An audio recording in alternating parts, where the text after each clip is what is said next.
No. A couple things I want to mention before I start speaking. Just so you know, if you are ever in need of hearing the message, if you missed a Sunday and you want to hear Pastor Fred or I speak, it's on the website. So we do have a church website also, by the way. That's another note. It's ghcs.us. And on there, you can click on messages. And then there's just a list of all of Pastor Fred and I's messages from every week, usually, unless I forget to turn the camera on, or if I forget to plug it in or something, you know. They're all up there, and so I encourage you, if you miss a week, if you need some encouragement sometime in the week, you can go back there and look up an old message. And speaking of thankfulness, I am very thankful. Last night, my wife, I just want to give her a high five. Last night she came. I clean the church on Saturday evenings, and last night it was getting later, and we had a long day with the kids and a whole bunch of other stuff. And she's like, "Well, why don't I just come help you, and then we can get it done faster?" I was like, "That'd be awesome. Thank you so much."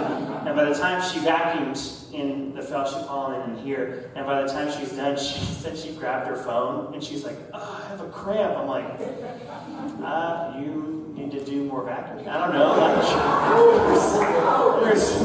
The vacuum here, by the way, is ancient. So when you push it and you're trying to it's good. It sucks up everything, but it's really hard. So even me, I'm rocking to do it. Come on, go. So she was here last night doing that, and then also this morning before I was going to leave for church, I was about to leave to come to church, and the kids were like, "You have to wait for the show," and they do this every day about 10,000 times a day. And so I was like, "I have to go." They're like, "No, you have to wait. You got to see Gavin." So I was like, "Okay, I'm about to leave," and this is what Gavin looked like coming down the stairs. That is marker on his face, and his sisters had drawn all over him. And I was like, "Well, Jamie, I have to leave. So enjoy." If you could see the picture even closer, or could have seen him closer, you'd realize that he'd been biting his lip, and so there was green in his teeth. It was absolutely disgusting. So thank you, Jamie, for being awesome and helping me out all the time.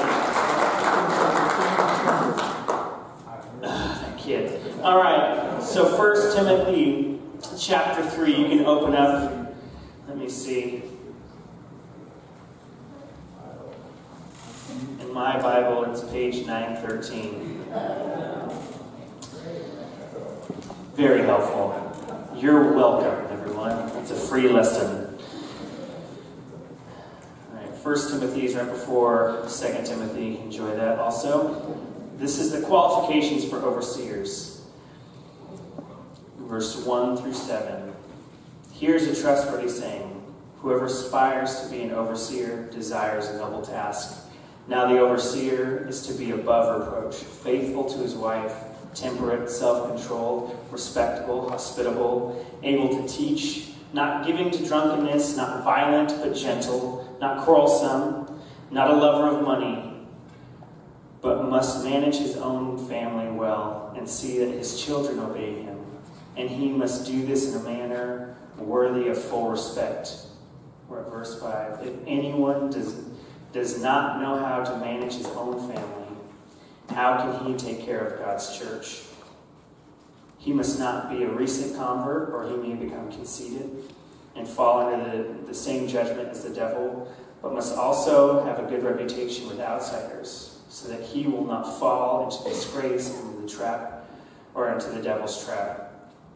So it's interesting. I love reading the Bible in different versions because sometimes it gives me some insight. And the second verse in my Bible, I read in the NLT on my own, but it says, "For an elder must be a man whose life cannot be spoken against." I love that. Cannot be spoken against. And for a lot of us, I think what's difficult about this passage is that a lot of you either know what an overseer is. An overseer is actually translated as pastor or elder in the Bible. And the reason why we know that is there's a couple verses in Acts chapter 20, Titus 1, 1 Peter 5. They all refer to an elder or an overseer. And for what we have to understand in this passage is that we're talking about pastors and elders. And there's a difference between pastors, elders, and then there's another category, deacons in churches, and Pastor Fred will be talking about that next week. But we're talking about pastors and elders this week, and this entire passage is just about pastors and elders. And I think, why is this important to everybody? You know, like I'm sitting there reading it, and personally I felt called into ministry probably when I was about 13 years old. I felt like God was calling me to do something in the church, and I didn't know what it was. I had just started leading worship in our youth group, and it was awful. I mean, just terrible. I mean, if you can imagine a kid who has only played guitar for like a year. I remember my mom used to be like, it sounds so good, and then she'd shut the door. You know, it was that type of a deal where I just felt like this passion, this calling to just worship God in so many different ways, and it was this weird thing. But I think about people in the church that are not called to be an elder or a pastor, and I think, what does this have to do with you? And I think a lot of times when we read this passage as just people in church, we go, okay, next, skip, I'm not going to be doing that. And then you hear a message about it, and you're going to click the snooze button, and you're going to fall asleep until the last song. And then you're going to be like, all right, great job, Devin, thank you. But really, I want us to pay attention to what's going on in this passage, because if we truly ask ourselves, what's the important part of this passage for us? I think we have to ask an important question. How many of you have ever been hurt or burned by a pastor in your past? Anybody? I have. I can put up 2 hands because there's 2. Right? Some of us have been hurt in the church, and sometimes that's by pastors being inactive in the church, allowing members to eat up other members and spit them out without any repercussion. And some of us, how many of you have been lifted up by a pastor? How many of you have been encouraged by a pastor and loved on him? Right? I mean, it's so important to understand. It says these are the qualifications of our pastors and elders. Pastors and elders are people who feed in to the congregation. They're people who care and love and cherish these people, but also correct, right? Because you can't have a shepherd without a staff, right? And it's important because you and I as a congregation, we have the duty of holding this person to this accountability. And I, as a pastor, have the difficulty of living up to the expectations that's written down. In my version, it says people who cannot be spoken against.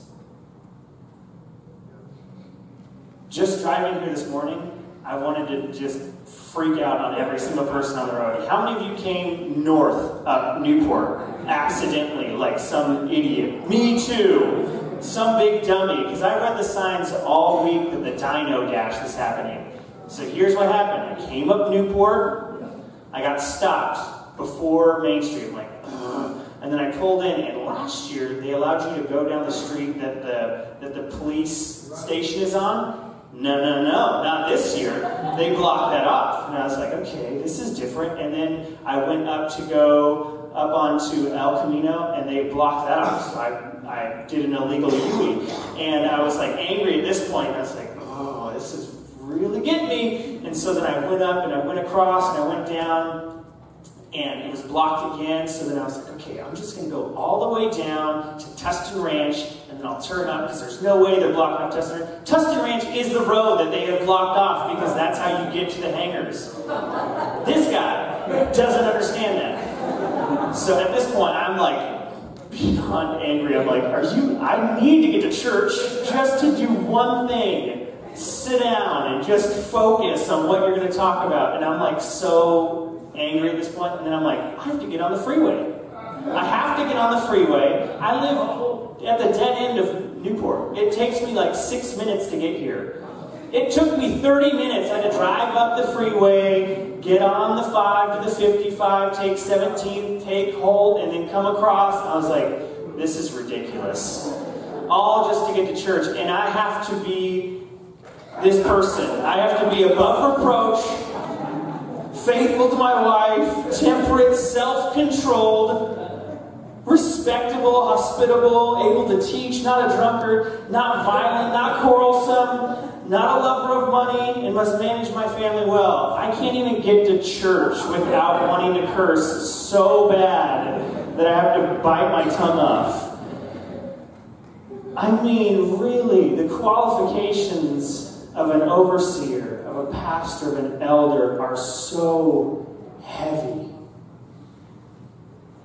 Because it's not like a normal job. Like I was reading statistics on pastors, and they are terrible. I went to Vanguard University, which is right down the 55, and it's a Christian university, and I went there and I studied music and worship, and my major was worship leading. And so my major was made up of 3/4 of a religion major and 2/3 of a music major. And so I went to class with all these people who were either becoming worship leaders or becoming pastors. And I literally can tell you that the statistic is correct. It's 1 out of every 10 who graduate from a seminary or from some type of Bible college should go into ministry. 1 out of 10 after the first 2 years will make it through to 5. 1 out of 10. I mean, the burden is so heavy, and what we don't learn in school is this, is that when you get into churches, people are people. They teach us all these things about the Bible. They teach us all these things that are good to know and to understand, but to apply those things to broken people who are trying to break you, I think sometimes, right? That's what it feels like. You just, the burden is heavy. And one of those students that was with me, he was the one who committed suicide this summer. As a pastor, just heartbreaking to look at and to see. And you read some of these statistics, and there's a ton of statistics out there. Don't believe every statistic that you read, but there's this group called the Barna Group, and they're a Christian affiliate, and they go and they interview people, and they interview pastors, and I mean, it was something like 50% of pastors feel that their marriage life is strained, and 65% of pastors' wives feel like their children are not getting enough, and they're not getting enough from their spouses. And then there's 60% of pastors feel this burden of being able to burn out, and they feel this feeling more than 4 times a month, where they're just sitting there going, I can't do this anymore. There's just too much. And there's so many factors that go into these things, but it's so crazy because the pastor, the overseer, has to be above reproach. And what's funny about this list is if you just take off able to teach, it's the same requirements of any believer, right? It's the same thing. I mean, I'll list them later because I want you to read them, but these are the same requirements that Jesus is walking around teaching his disciples. Like, Peter failed all of these. He's crazy. Right? His disciples, if you look at them, you're like, Judas, Peter, James. I mean, you could go through the list and just be like, these people are awful. But that's who Jesus chose, and it's amazing because I'm like, man, this is a heavy burden. These qualifications are tough. And then if you look in other verses, the elders and pastors have different duties, and I think I put those up. Belong to the church. Meaning, the pastor is not just the pastor, but he belongs to you. Pastor Fred is your pastor. And when you are in need of spiritual advice, family advice, you get to go to him. You don't just go to like some store front shop and like, I need advice, and you hand over money and you're like, please give me good advice. You can do that, I'm sure. That'd be awesome. I'm going to do that. Right? But the pastor belongs to the church. We find that in 1 Peter 5, verse 2. So don't just take my word for it. There's verses here, and I want you guys to look them up yourselves, because don't believe everything you hear, even from people standing up here, because they're not all teaching the same thing. And that's why we have unhealthy churches. We have unhealthy churches because churches allow pastors to lead without ever fact-checking anything. It's in the Word. 1 Peter 5:2, the church belongs to Christ. That's just in the Bible, right? Care for the body, that comes from Acts 20, verse 28. Protect and nurture the church, that comes from the same passage. Teach the Word, comes from Titus 1:9.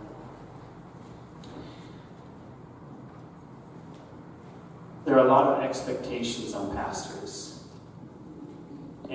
And pastors get to wear that proudly. It says that 75% of pastors actually feel confident in the position that they're in. They feel affirmed, they feel good about it, but then there's all these other conflicting things. And when we look at these things, we have to say, okay, what would it look like? Okay, what would it look like if every single person in our church imitated our pastor? In their spiritual walk, in their personal life. I mean, that's truly what this passage is saying. Is that Paul is writing to Timothy, and he's writing to this church, and he's saying, okay, I am not there right now. I hope to get there, but I don't know if I will get there. So in the meantime, this is what your leaders should look like. And you should hold them accountable, and this is what it is. Here's the requirements. Here's their duties. Now hold them. So what would it look like if every single person in the church imitated our pastor? I think we have a pretty loving church, which I believe we do.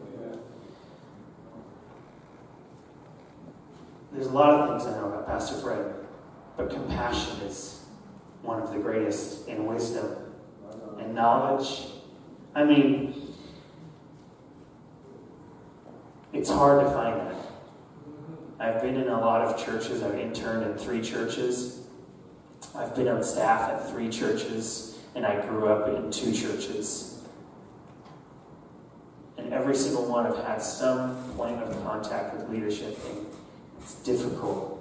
Out of all those churches, there's 3 pastors that I hold in very high regard.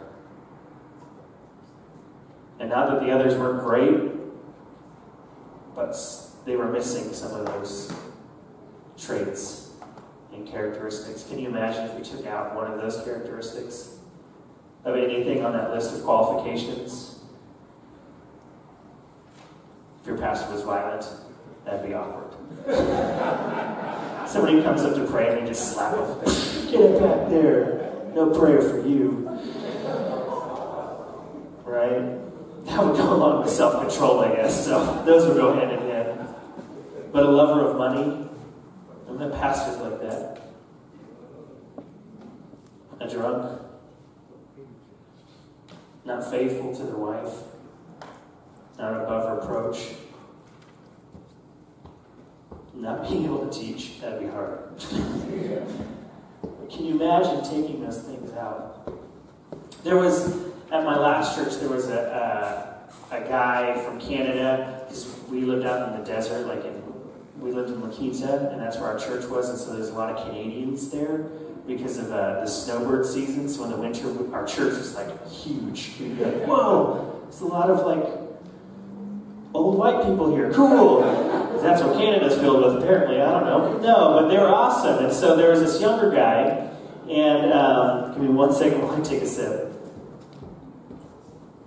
He was younger, probably, I don't know, what do you say, Jamie? 55, 60. He's pretty young, but he was retired, and he was retired at this point, and he was the CFO previously to this large logistics company.